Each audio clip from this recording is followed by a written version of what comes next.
ಇಂದಿನ ವಿಜ್ಞಾನ ತರಗತಿಯಲ್ಲಿ ಒಂದು ಮಾದರಿ ದಾಸವಾಳ ಹೂವಿನ ಗಿಡದ ಹೂವಿನ ಭಾಗಗಳ ಪರಿಚಯ ಮತ್ತು ಅವುಗಳ ಕಾರ್ಯಗಳನ್ನು ನಾನು ತಿಳಿಸ್ತಾ ಹೋಗ್ತೀನಿ. ಸೊ ಈ ಒಂದು ದಾಸವಾಳ ಹೂವಿದೆಯಲ್ಲ, ಇದನ್ನು ನಾವು ದ್ವಿಲಿಂಗ ಪುಷ್ಪ ಅಂತ ಹೇಳ್ತೀವಿ. ಯಾಕೆ ದ್ವಿಲಿಂಗ ಪುಷ್ಪ ಅಂತ ಹೇಳ್ತೀವಿ ಅಂತಂದ್ರೆ ಇಲ್ಲಿ ಗಂಡು ಪ್ರಜನಾಂಗನೂ ಕೂಡ ಇದೆ, ಹೆಣ್ಣು ಪ್ರಜನಾಂಗನೂ ಕೂಡ ಇದೆ. ಗಂಡು ಪ್ರಜನಾಂಗಗಳನ್ನ ನಾವು ಕೇಸರಗಳು ಅಂತ ಹೇಳ್ತೀವಿ, ಹೆಣ್ಣು ಪ್ರಜನಾಂಗವನ್ನ ನಾವು ಶಲಾಕೆಗಳು ಅಂತ ಕೂಡ ಹೇಳ್ತೀವಿ. ಇನ್ನು ದಾಸವಾಳ ಹೂವಿನ ಇತರ ಭಾಗಗಳನ್ನ ನಾವು ನೋಡೋದೇ ಆದ್ರೆ ಈ ಹೂವಿನ ತಳಭಾಗದಲ್ಲಿ ಕಂಡುಬರುತ್ತಲ್ಲ, ಇದನ್ನ ನಾವು ಪುಷ್ಪ ತೊಟ್ಟು ಅಥವಾ ಹೂ ತೊಟ್ಟು ಅಂತ ಹೇಳ್ತೀವಿ.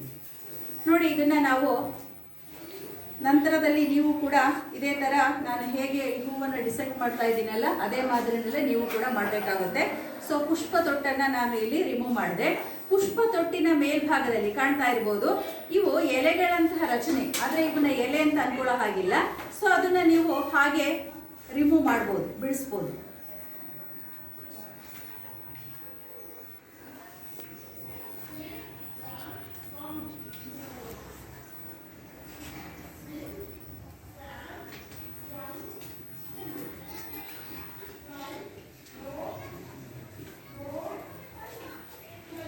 ಸೊ ಗಮನಿಸ್ಬೋದು ಮಕ್ಕಳೇ. ಸೊ ಇದನ್ನ ನಾವು ಪುಷ್ಪ ಪತ್ರಗಳು ಅಂತ ಹೇಳ್ತೀವಿ. ಇದು ಇನ್ನ ಇಡೀ ಪುಷ್ಪದಳ ಕೂತ್ಕೊಂಡಿದೆಯಲ್ಲ, ಇದನ್ನ ನಾವೇನಂತೀವಿ ಅಂತಂದ್ರೆ ಪುಷ್ಪ ಪೀಠ ಅಥವಾ ಇಂಗ್ಲಿಷ್ನಲ್ಲಿ ರಿಸೆಪ್ಟಕಲ್ ಅಂತ ಹೇಳ್ತೀವಿ. ರಿಸೆಪ್ಟಕಲ್.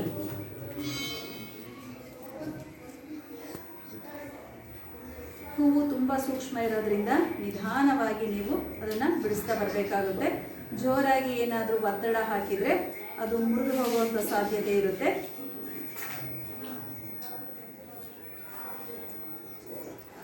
ಕಂಡಿದೆಯಾ ಮಕ್ಕಳೇ? ಸೊ ಇದನ್ನ ಪುಷ್ಪ ಪೀಠ ಅಂತ ನಾವು ಹೇಳ್ತೀವಿ. ಪುಷ್ಪ ಪೀಠದಲ್ಲಿ ಪುಷ್ಪದಳಗಳೆಲ್ಲ ಇರ್ತವೆ.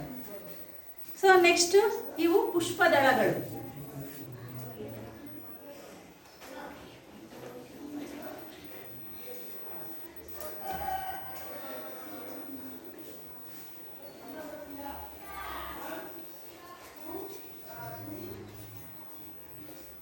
ಸರಿನಾ?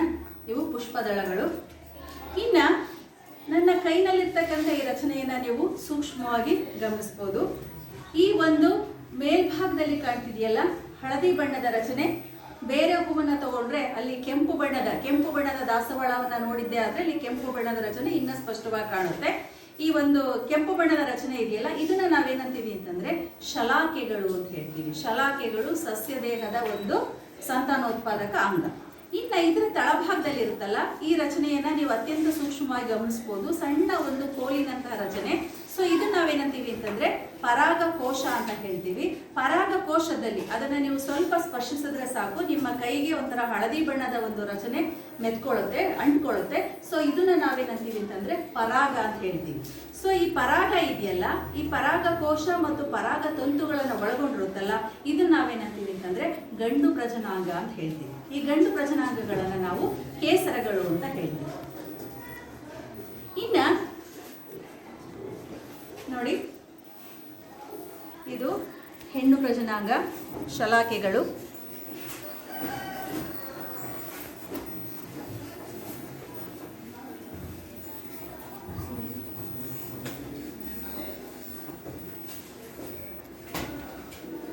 ಇದು ಗಂಡು ಪ್ರಜನಾಂಗ, ಕೇಸರಗಳು. ಇನ್ನ ನನ್ನ ಕೈನಲ್ಲಿ ಒಂದು ನಳಿಕೆಯಂಥ ರಚನೆಯನ್ನ ನೋಡ್ತಾ ಇದ್ದೀರಾ. ಮೇಲ್ಭಾಗದಲ್ಲಿರ್ತಕ್ಕಂಥ ಶಲಾಕಾಗ್ರವನ್ನ ಆಲ್ರೆಡಿ ನಾನು ರಿಮೂವ್ ಮಾಡಿದ್ದೀನಿ. ಇಲ್ಲಿ ಒಂದು ಕೊಳವೆಯಂಥ ರಚನೆ ಇದೆಯಲ್ಲ, ಸೊ ಇದನ್ನ ನಾವೇನಂತೀವಿ ಅಂತಂದ್ರೆ ಶಲಾಕ ನಳಿಕೆ ಅಂತ ಹೇಳ್ತೀವಿ. ಇನ್ನು ತಳಭಾಗದಲ್ಲಿ ದುಂಡಾಗಿರ್ತಕ್ಕಂಥ ಒಂದು ರಚನೆಯನ್ನ ನೋಡ್ತಾ ಇದ್ದೀವಿ.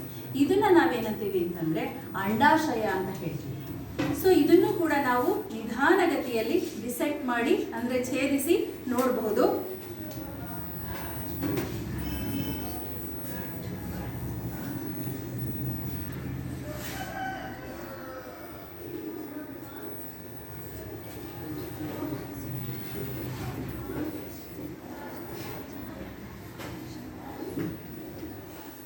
ಕಾಣ್ತಾ ಇದೆಯಾ ಮಕ್ಕಳೇ?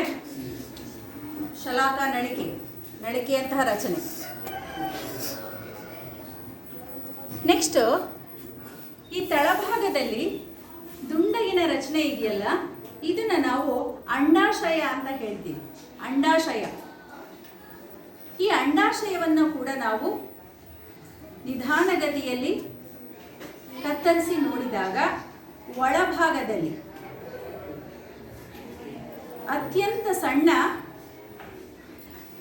ರವೆಯಂತಹ ರಚನೆಗಳು ಕಂಡುಬರ್ತವೆ. ನಿಮ್ಮ ಕೈಗೂ ಕೂಡ ಅವು ಸ್ಪರ್ಶಕ್ಕೆ ಗೊತ್ತಾಗುತ್ತೆ. ಸಣ್ಣ ಒಂದು ರವೆಯಂತಹ ರಚನೆಗಳು, ರವೆಷ್ಟು ಗಾತ್ರದಲ್ಲಿರ್ತವೆ. ಸೊ ಅವನ್ನ ನಾವೇನಂತೀವಿ ಅಂತಂದ್ರೆ ಅಂಡಕಗಳು ಅಂತ ಹೇಳ್ತೀವಿ. ಅಂಡಕಗಳು, ಅಂಡಾಶಯದ ಒಳಭಾಗದಲ್ಲಿ ಅಂಡಕಗಳಿವೆ. ಪರಾಗಸ್ಪರ್ಶ ಕ್ರಿಯೆ ನಡೆದ ನಂತರ, ಹಿಂದಿನ ಒಂದು ವಿಡಿಯೋದಲ್ಲಿ ನಾನು ಹೇಳಿದೆ, ಪರಾಗಸ್ಪರ್ಶ ಕ್ರಿಯೆ ಅಂತಂದ್ರೆ ಕೇಸರಗಳಲ್ಲಿ ಇರ್ತಕ್ಕಂಥ ಪರಾಗ ಶಲಾಕಾಗ್ರದ ಮೇಲೆ ವರ್ಗಾವಣೆ ಆಗ್ತಕ್ಕಂಥದ್ದು. ವರ್ಗಾವಣೆಯಾದ ನಂತರ ಈ ಒಂದು ಪರಾಗರೇಣು ಏನಾಗುತ್ತೆ ಅಂತಂದ್ರೆ ಶಲಾಕ ನಳಿಕೆಯ ಮೂಲಕ ಈ ಒಂದು ಅಂಡಾಶಯದಲ್ಲಿರ್ತಕ್ಕಂಥ ಅಂಡಕದ ಸಂಪರ್ಕಕ್ಕೆ ಬರುತ್ತೆ. ಯಾವಾಗ ಅಂಡಕದ ಸಂಪರ್ಕಕ್ಕೆ ಪರಾಗರೇಣು ಬರುತ್ತೋ ಆಗೇನಾಗುತ್ತೆ ಅಂತಂದ್ರೆ ಕೆಲವೇ ದಿನಗಳಲ್ಲಿ ಅಂಡಾಶಯ ಹಣ್ಣಾಗಿ ಮಾರ್ಪಾಟು ಹೊಂದುತ್ತದೆ ಮತ್ತು ಈ ಹಣ್ಣಿನಲ್ಲಿರ್ತಕ್ಕಂಥ ಅಂಡಗಳೇನಾಗ್ತವೆ ಅಂತಂದ್ರೆ ಬೀಜಗಳಾಗಿ ಮಾರ್ಪಾಟು ಹೊಂದುತ್ತವೆ. ಕೆಲವು ದಿನಗಳ ನಂತರ ಆ ಸಸ್ಯ ದೇಹದಲ್ಲಿರ್ತಕ್ಕಂಥ ಎಲೆಗಳು ಮತ್ತೆ ಹೂವಿನ ದಳಗಳೆಲ್ಲವೂ ಕೂಡ ಬಿದ್ದು ಹೋಗಿ ಇದು ಒಂದು ಹೊಸ ಹಣ್ಣಾಗಿ, ಹಣ್ಣಿನಲ್ಲಿ ಬೀಜ ಇರುತ್ತೆ ಮತ್ತು ಎಲ್ಲಿ ನಾವು ಆ ಒಂದು ಬೀಜ ಹಣ್ಣನ್ನು ಹಾಕ್ತೀವೋ ಆಗೇನಾಗುತ್ತೆ ಅಂತಂದ್ರೆ ಅದು ಹೊಸ ಸಸ್ಯವಾಗಿ ಬೆಳವಣಿಗೆ ಹೊಂದುತ್ತೆ. ಈ ರೀತಿಯಾಗಿ ಸಸ್ಯಗಳಲ್ಲಿ ನಿರಂತರವಾಗಿ ಈ ಒಂದು ಸಂತಾನೋತ್ಪತ್ತಿ ಕ್ರಿಯೆ ನಡೆಯುತ್ತೆ. ಅರ್ಥ ಆಯ್ತಲ್ಲ ಮಕ್ಕಳೇ? ಧನ್ಯವಾದಗಳು.